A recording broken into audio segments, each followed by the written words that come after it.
Now let's talk about calendar clocks. We looked at a few clocks earlier on that had a calendar indicator, but in this case we're talking about true calendar clocks that have a secondary, an additional second large dial which shows date information, often the day of the month, sometimes even more information, the year, the day of the day of the week, the month, that kind of thing. And in our next clip we'll talk about the Ithaca Calendar Clock Company, which is the most famous one, but I thought I'd show you these to begin with.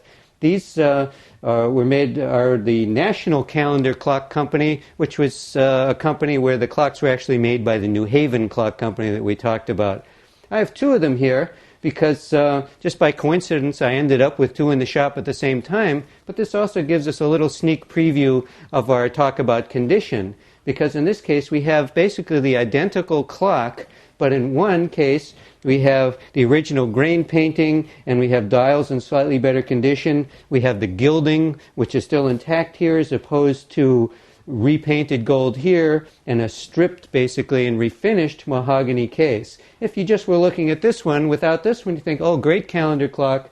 But if you compare it to its original condition cousin, you see why there can be a large difference in price. And in fact, recently, because I know of what these clocks were valued at, this clock was worth 3 times more than its cousin, which has suffered some indignities of refinishing and repainting.